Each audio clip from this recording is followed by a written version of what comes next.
Today's guest is someone who brings heart, humor, and a whole lot of wisdom to the world of educator wellness. She describes herself as a passionate educator, a curious meditator, a tireless optimist, a recovering perfectionist, and globe-trotting adventurer. Kailyn has taught in international schools across Thailand, Ukraine, and Indonesia. And she's now making magic happen as the Wellbeing Coordinator at the New Zealand School. With a doctorate specializing in social emotional learning and a certification in mindfulness meditation teaching, she's on a mission to help educators, leaders, parents, and students tap into the power of mindfulness and build true systemic well-being. When she's not transforming school culture, Kailyn's likely off forest walking or flowing through a yoga pose. I am so excited to welcome her to the show. Let's dive in and welcome Dr. Kailyn Fullerton. Welcome, Kailyn, to TeacherWell TV. I am so glad you are here. And one fun fact, and something that we can be thankful for Zoom for, is our time difference. So Kailyn is in New Zealand, is that right? No, I am actually in Jakarta. Oh, Jakarta, Jakarta. Oh my goodness, Indonesia. that's But right. I am working at, easily confused, I'm working at the New Zealand School in Jakarta. Okay, I knew Jakarta too. I did know that. And so you are actually getting ready for bed after this, more than likely, on a Sunday night. And we are getting ready for our day, kicking off our week on Monday morning. So thank you so much for being here, even despite that time difference. I appreciate your time. And I was thinking you were in New Zealand, and so it made me think my daughter is a sophomore in college studying education right now. And she just the other night was saying, Mom, I think I want to go teach in New Zealand for a little bit. So, but Well, that's a whole nother but story. my school is lucky enough. We do follow the New Zealand curriculum, which is wonderful and inquiry-based, very holistic and open-ended. So I'm sure that's what she was Yes. learning a She was little bit hearing all about. about it. And Oh, she was like, oh right. gosh, Mom, I think that's where I want to be. So if she does that, I'm going to have to follow her over there, though. Yeah, definitely. But You might Kaylin, never get tell us about your journey. I know you're a teacher and you're also the well-being coordinator at your school. So tell us a little bit about your journey and how you ended up, pursuing that additional role at your school. Yeah. I have been teaching overseas. This is my 14th year, and I started teaching at a small school in northern Thailand and then moved into Ukraine and Kyiv. And now I've been here in Jakarta teaching at two different schools for the past 8 years. And I would say from Ukraine to now is when I really, really started, going down this well-being rabbit hole. And it actually started, as many things do with us teachers who love our students, with our students. It had Yeah. nothing to do with me as a teacher, nothing to do with supporting other educators.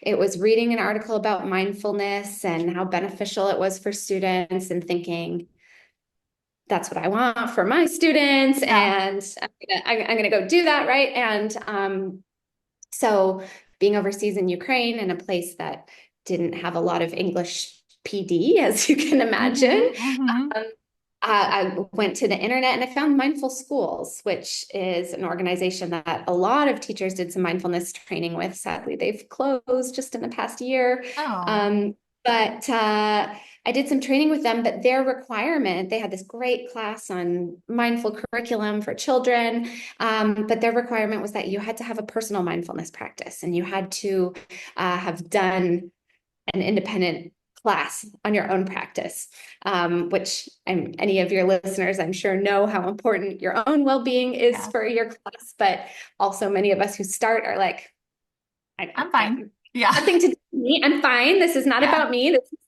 is about my kids. This is just one more thing for them, Yes. right? So I like totally went in begrudgingly, And I had remembered years ago, I had a colleague in Thailand who went and did one of those 10-day silent retreats. And he came back and was like, I think you could handle that. And I'm like, no, not so, never. Like, you are a crazy person. Um, and then here I am going into this mindfulness class, and it was just a 6 weeks, I think, online, and it was amazing. And it was just, starting to hear myself, starting to Yeah. recognize emotions, what was happening, and realizing how supportive and interesting these practices could be. And, so I went on to take the teaching class, but then I kept taking classes with them. And then I kept looking for classes elsewhere and just trying to upskill myself, all from things on Hmm. the internet, right? And and then was integrating it into the classroom, started learning a lot more about SEL and well-being in that way. And it's when I started integrating SEL and mindfulness together and really noticing the changes in myself, is when it started to click about, you know, why aren't we doing this with our teachers? Yes. Why, like, just like I was, it's so important to do it with the students, but I think the biggest support for my students was me learning how to self-regulate, and Hmm. me Hmm. learning how to take care of myself when I was stressed and having a rough day.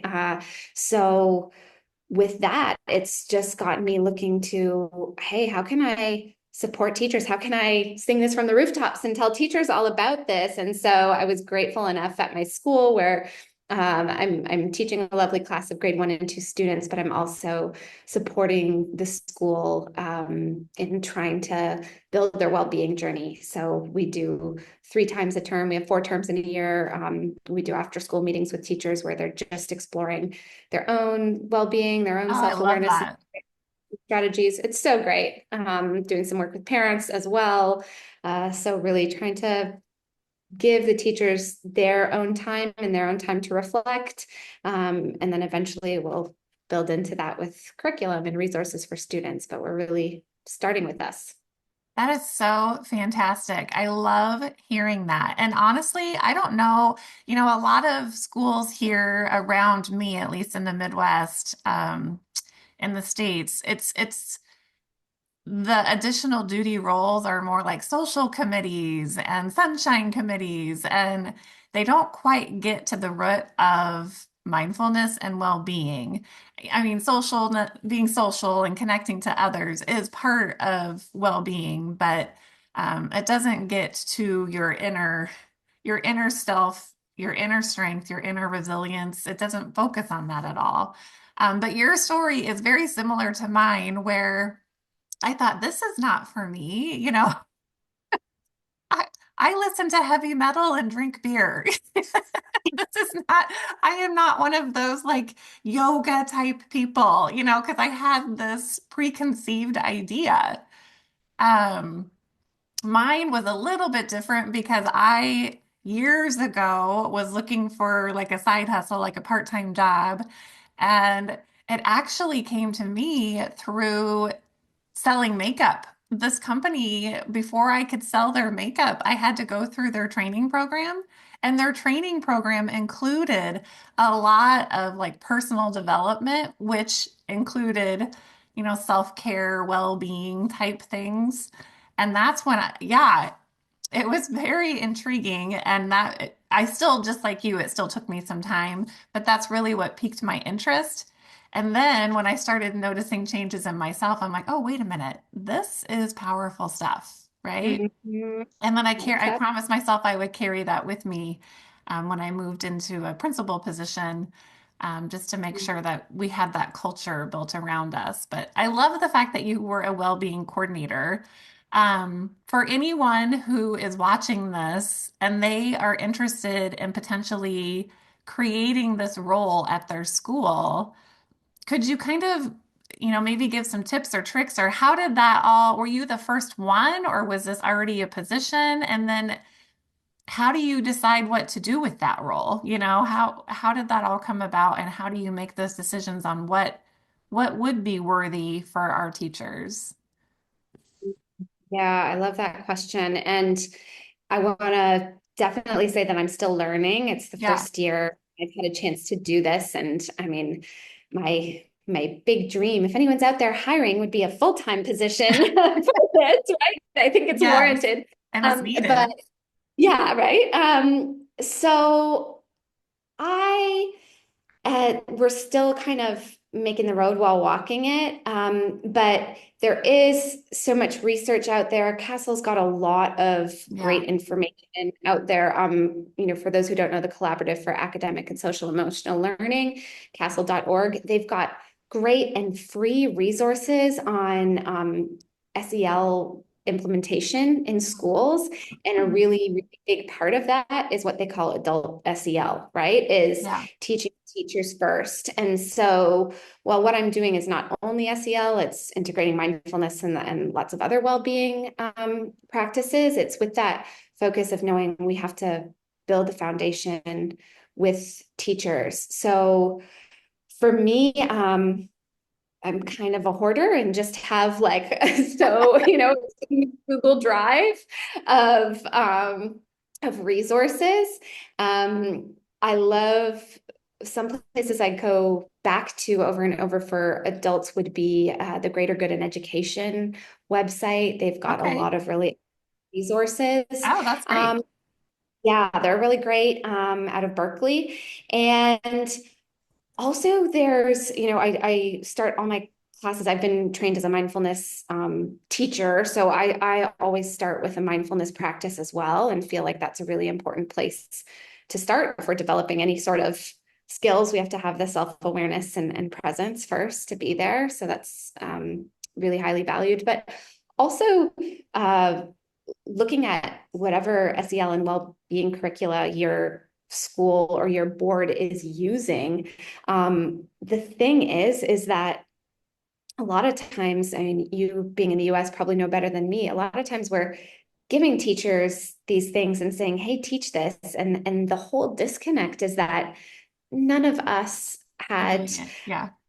the ability to learn it ourselves as children Hmm. or as Right. adults. So, um, you know, obviously tweaking the language a little bit to make it developmentally appropriate, but a lot of the stuff that I'm doing is stuff that teachers would be doing with their students, so Yeah. using, you know, um, emotional tools like the mood meter or the wheel of emotions and getting Yeah. teachers to name how they're feeling, recognize feelings in their body, all of these things that, society has told us for years and years and years to just push down or ignore or Hmm. not talk about. So just having these kind of brave conversations about why it's important to talk about our feelings and take care of ourselves and what that looks like systemically. Hmm. Uh, I Yeah. think.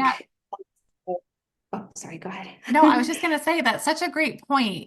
We teach, that is our curriculum, and we chunk out part of our day to teach these things to students, especially in the elementary level. And then at some point in our lives, it's like, oh, wait, no, don't do that anymore. Just shove it all down, hold it all in, and just pretend to be fine.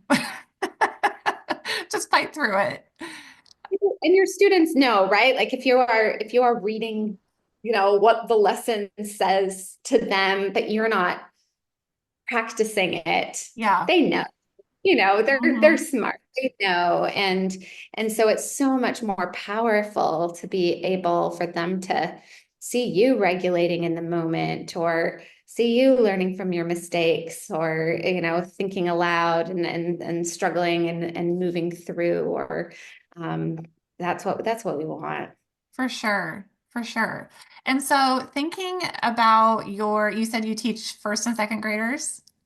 Is that right? Oh, yeah. So thinking about that experience on those crazy days or like a day when everything goes wrong or, little Johnny is getting out of control again or, whatever the case is, what are some things that you do to embed mindfulness just into your daily practices as a classroom teacher? Yeah. Um Yeah, and definitely there's a lot of crazy days. So just because I'm practicing mindfulness, people are like, "You're so calm." I'm like, "Uh-huh, sure." But I, still feel heightened emotions like everybody does. Um, so I try to make it for me. I try to do as much quiet practice at home as I can. And some days that works better than others.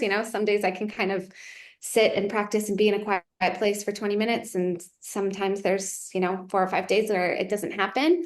But that kind of practice is like, you know, getting you ready for the big game. Yeah. And when you make time for that kind of stuff, and then in the moment in the classroom, it's these little moves, right? It's your breath and just taking a minute, even when you feel like you're in a tornado, right? Just Yeah. like taking a minute to breathe and, just looking around, kind of using your senses. Okay, I'm just noticing what I'm seeing here. I'm noticing what I'm hearing. Just kind of taking a minute to ground yourselves in that. But again, as much as possible, making that a teaching moment Mhm. for the student. Um, and I'm very comfortable saying now, my students will know, like, hey, everybody, like, I did not get good sleep last night and I'm feeling a little grumpy. So, I'm trying my best, and I might have to stop. I might have to take a little break here, and um, you know, this is Yeah. what you might be seeing. Because a lot of times too, uh, students can feel if we're off and they don't know how to name that, um, and naming that for them. But just being able to, it's so hard, right? Sometimes there's no time. Go to the toilet, right? I would Yeah. take an extra Right. minute just to like let the water run over my hands and breathe as I'm doing that, or take my lunch outside if I don't have to be with the class for lunch, and just sit there. Like, it's really hard not to be on your computer and using every Yeah. spare moment to do things, right? But and that's a current challenge for me, is like, if I have a 30-minute planning block, sometimes not using that for planning and just going for a quick 5 or 10 minute Yes. walk to Yeah. differently I feel at the end of the day, if I'm just optimizing all the time versus Hmm. if I'm some time for me to get settled. For sure. And I loved that you referred to that quiet practice. I wrote it down. Can you tell us more about what that looks like for you and maybe what you recommend for others? That quiet practice, is that journaling or what would you say that that is? Or is it just a personal thing for everybody? I think it's really personal. I really like you know, sitting down and having kind of a more formal meditation practice. And that's come through taking a lot of classes and being a part of different communities. And for me, that works really nicely. It helps me to get quiet, to be present. I am a time optimizer, as I just said, and very type A, and I like to get things done. And it's Yes. always interesting talking to people, when you do try to quiet your mind, what kinds of thoughts are popping up, right? Like, we're not we're not sitting and being quiet to try to stop our thoughts. That's not possible. But it's like, oh, what do I notice? And for me, it's always planning. It's always this very future Hmm. oriented. And so I love, whether I can you, I'm sorry to interrupt, but can you go into that a little bit more? So I love that you're explaining what that quietness is, what it feels like, so can you just talk about that a little bit more? Yeah, well, I think when we talk about meditation, whether, it's always really helpful if you have a community, or to be able to start and try out with a teacher. But I think a lot of people, just like you said at the beginning, when you think about well-being, you think about mindfulness, you're, imagining this monk in a cave somewhere, Yeah. right? Or, and it's just not attainable for us normal everyday people. Yes.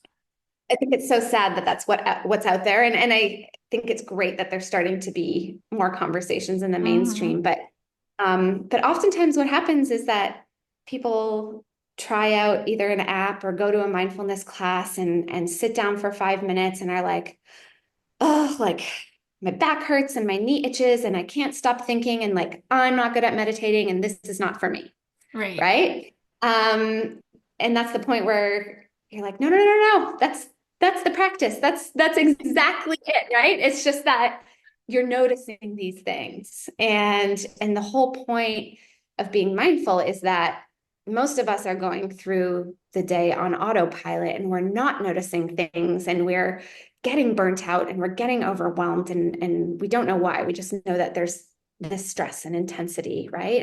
Right. And so much going on. And so the point of getting quiet is to notice what's there, and to say, okay, here's this rumination coming through again. This thought keeps repeating, or, Hmm. these plans, do I really need to attend to that now, or can I let that go? Or this conversation I had, I'm either planning a future conversation or I'm thinking about a past conversation, and what's coming up for me. Um, or, for me, it was getting more in touch with the body as well, which I was always really disconnected with and Hmm. is still hard, but is like, oh, okay, there's like my chest feels really tight. What's going on there? Like Yeah. what's bubbling up, right? And if we start to pay attention to these things and practice in our chill time when we don't have 25 kids saying our name over and over, and jumping up and down in front of us, right? We can practice when we're on our own. Then when we're in that moment, after lots of practice, not a not a week or two, but after Yes. after a while, It takes a right? lot. Yeah. Yeah, it does. But you start to get to a point where you're like, okay, I'm noticing what's going on with me, and noticing, when you're starting to move towards being burnt out or being, Yeah. your battery is low, rather than getting there and um, it being an emergency situation. For sure. And I think for me, the noticing part is what's so key because when my mind isn't quiet, you kind of start to spiral. And so I would picture these thoughts coming down, like dangling down on strings as they enter my mind and then just clipping the string. Like I notice it, but I'm letting it go, clipping it and it's going away. Um, because yeah, otherwise it's a different type of thinking. And I don't even know if it's thinking. It's kind of like shutting off the brain, but just seeing, you know? I think we give so much power to our thoughts. And I think we're like, well, it's in there, so it's true. And Yes. like it's like, it's there, right? But this idea that you don't have to believe your thoughts, like Hmm. you can be inquisitor and you can go in there and say, nah, we've watched that movie 100 times already. Right. We're done. Like we're Yes. retiring this one, and I don't have to go there again, or I don't need to do that yet. I can write that down and move on later. But that's not Yeah. show we're watching right now, right? Yes. And sometimes that's easier said than done for sure. Sometimes I have to, clip Definitely. that thought a gazillion times before it actually subsides. But yes, yes. Well, thanks for Why they taking the call time to it yeah, thanks that's for why they taking call the it a time to go it through that. Because I do yeah. think that that's something that people maybe don't quite understand when we talk about quieting our minds. Um, I don't know if people really know what that means. So I'm really glad that you brought that up so that we could dig in a little bit deeper. But I want to go back to your well-being coordinator position. And what are some things that I know you mentioned lots of resources that you pull from, but can you give us some specific things that maybe you might do with the teachers? Just a couple practices that you might share with the teachers or do with the teachers? Sure. So what I've been focusing on for this year, if we think about well-being practices, is mostly building self-awareness and self-regulation skills for educators. So I would kind of, if I had more time, I'm moving to another location next year, but if I had time, I would be building out, starting with the self, moving into the social, and then really building like a systemic program. So we've done a lot of self-discovery and self-exploration, starting the year looking at purpose and motivation, which so often gets lost when we're in the slog as educators, Yeah. looking at big questions like, why did you get into this job in the first place? Why are you still here? What motivates you, and what is your purpose that brings you into this building every day? We do some values exercises where we look at our own personal core values and try to determine those, and do some different card sorts and conversation protocols to really get into these kinds of things, values and skills as well, like what moves me, what motivates me, what's unique about me, and those conversations get into personal, but also into your teams, right? When you start Yeah. to talk to the people that you're working with, and recognizing in your conversations, oh, that's a really high value for that person. That's why they might react that way in this situation, or that's how we can build those skills together.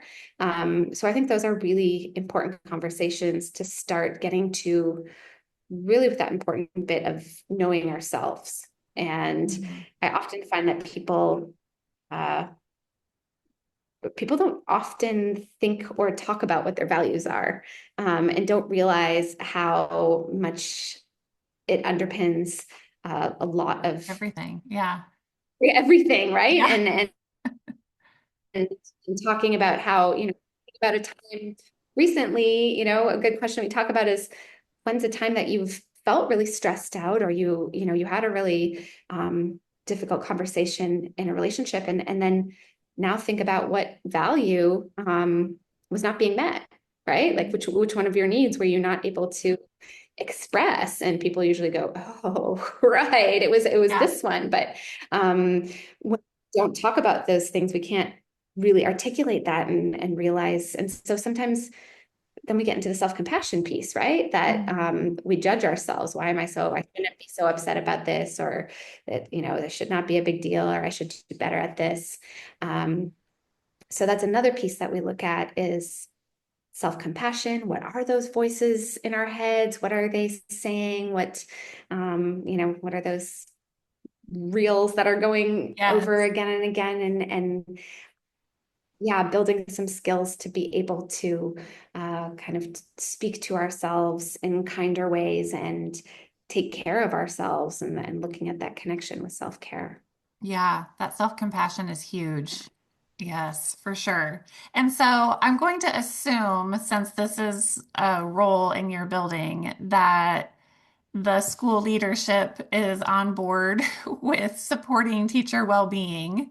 Um, but if you needed to maybe approach your principal or school leader, um, what advice would you give anyone who wanted to bring a role like this into their school, and maybe even serve in that position? How could they make sure that the principal bought into it? I think what's really helpful with leadership um, is to go in there knowing your stuff, going in with the research, backing you up as to, why this is really important, showing that, these different models we have. And again, Castle is the great place to go when you're looking for why adult SEL is important, but how well-being supports teachers, how much burnout and dropout is happening with educators in the profession right now, and how important it is for teachers to feel belonging, Yeah. to have community, and to feel well. And that is, it has to be a systemic approach. Mhm. You know, we don't want to in any way preach this to our leaders, right? But we know teachers know, we know the difference between, oh, you should do a yoga class, or, Yeah. you should, do some breathing, to systems that really support well-being. Mhm. Um, so yeah, so I would definitely advise you to know the research, to go in with a plan, and also go in recognizing, that you want to be there working as a team, right? Like, your leaders often have this bird's eye view, and as teachers we can get really stuck and think we know what's going on, but sometimes there's more going on that we don't know, right? And Mhm. so going in there with curiosity and with the mindset of, like, this is something I'm really passionate about, and how can we work on this together? How can I support you in your role, as a leader? But also, I think, if that conversation is positive, and when you're having that, I think what's really important is, um, that this isn't something that is for the teachers, like, that the leaders are a part of it too, Yeah. because just, it's a staircase, right? Just as our students know, if we're not doing it and we're just giving Mhm. them the thing on the video for them, it's the same thing if our leader Yes. says, here's a nice program for you, right? But I don't need to do it. Yeah. I don't need it. I'm going to be back here checking my emails. Yeah. Yeah. And so, So yeah, you I mentioned think that you meet with your teachers. How often did you say that you meet with them? we have 3 faculty meetings a term. So Okay. 12 a year, really. Yeah. And so it's during your faculty meetings a little bit chunked out for you, or how does that I work? get, I get a whole faculty meeting. I get a whole hour, three Oh, that's times a term. great. That's great. And so it is basically a requirement that they're there. It's not just a voluntary type thing. Okay. Yeah, That it is is. nice. That is It, nice. it's really nice. Yeah, I feel really lucky to be in a place that is valuing this and supporting this for teachers. And I know, I've also been in places where it's not as easy to get that Hmm. time. So, Sure. yeah. And so in that case, it's, how can we start small, right? Like, maybe could we start our meetings with 5 mindful minutes, or, could Hmm. we, you always have early adopters in places, people who are really excited. So could we start a grassroots committee, and look at different, well-being elements, and do an audit at the school, and Yeah, see what people are needing, right? for sure. Yeah. Such great entry points right there. And everyone's story is going to be a little bit different. Every school has different challenges that they are trying to overcome or different time constraints. And so there is a lot of flexibility in how you could approach it. But I think the fact that your school has incorporated it as part of their staff meetings is really a powerful statement to say this is important. Because the minute it becomes voluntary or just an added thing, um, it's still important, but it's hard to share that message. It's hard for people to take it seriously. And you might just have a couple teachers that join you on that journey, but it wouldn't be a school-wide culture shift for sure if that's what people are striving for. Yeah, exactly. Um, so if you had, I know for me, um, sometimes when I'm making suggestions for well-being practices, it just becomes this one more thing that, teachers have a lot on their plate. And so I don't blame them for thinking that, like, they are stretched so thin already. And so, how do you navigate that challenge? How do teachers walk away from those faculty meetings with you and not think, oh my gosh, just one more thing that I have to do? Yeah. I, I wish I could remember what PD this was from early on in my teaching career. I was, in a presentation from somebody that said, you know, every PD you're going to go to, you're going to walk away with maybe 10% to implement. Yeah, We read books, we go to workshops and in services, and a lot of times we come out with these pie in the sky ideas, but we really can only do so much, especially with so many initiatives that yes, are happening in your spaces.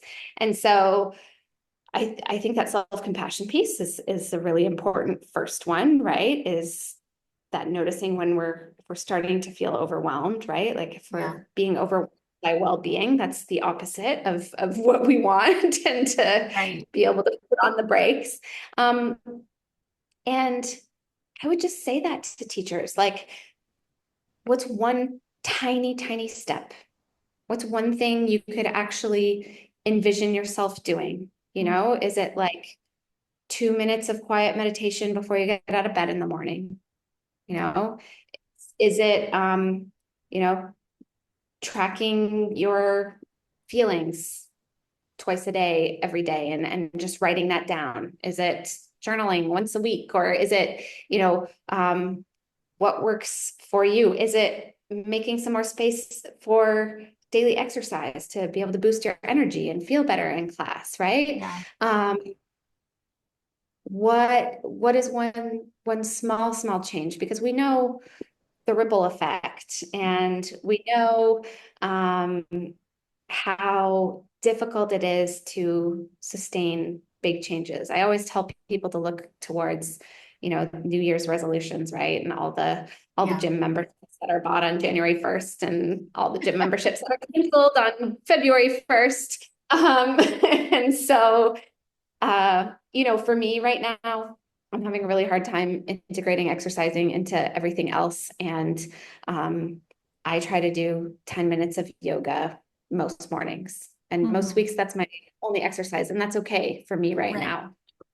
You Yes. know, and so I'm, noticing when that little judging monster comes in my brain saying you should be doing more, this isn't good enough, right? And hmm and noticing that and letting that go. And Yeah, so just recognizing in ourselves what's a tiny thing. And if you want to put all the bigger thing, make a big list and set it aside and put a note on your calendar to open that list in 2 months and see if there's anything else you want to add. yeah, Right. for sure. But but yeah, just do a tiny. I think that's such great advice. And I love the fact that you talked about just noticing and being self-aware because for me personally, my practices vary based off of what I need, so or based off of what's happening around me. So most of the time I just practice mindfulness practices just throughout my daily work. If I need to take a deep breath or if I need to take a quick walk outside or if I need to uh, just notice, like you mentioned, the water running over your hands when you're in the bathroom. Those are simple mindfulness practices, just noticing, taking a minute, giving yourself some quiet space, breathing. Those are the things that I do most of the time. But when I need it, I make sure that I chunk out time to journal, to meditate morning and night.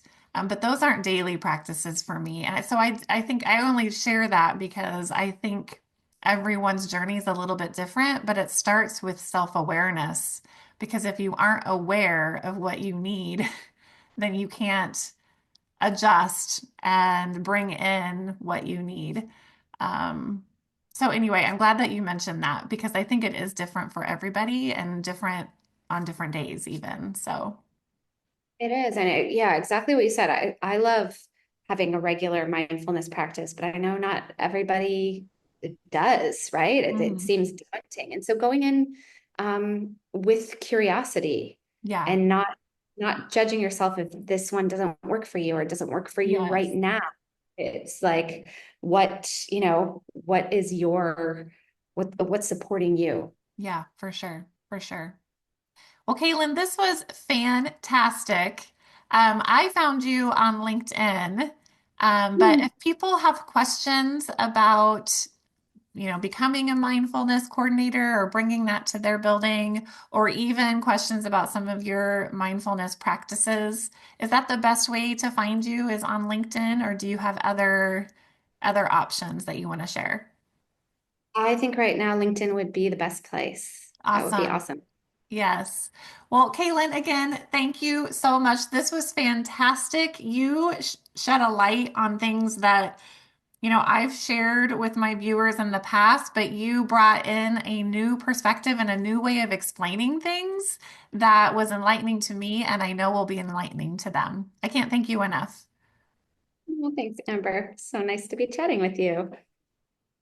And that's a wrap on today's episode of TeacherWell TV, where we hold space for educators who work with heart and hustle. If you felt that today there was a spark, that moment of, yes, I needed this, don't keep it to yourself. Subscribe to TeacherWell TV so you never miss an episode. And be sure to sign up for the Mindset Drop, which is our weekly dose of calm, clarity, and courage delivered straight to your inbox. The link is right below in the description. Remember, this is your space to recharge, learn, and lead. Whether you're leading a classroom or leading your school or simply leading yourself through a tough week, you belong here. Together, let's make work feel good again. Until next time, keep showing up, keep breathing deep, and keep doing this beautiful, hard, heart filled work.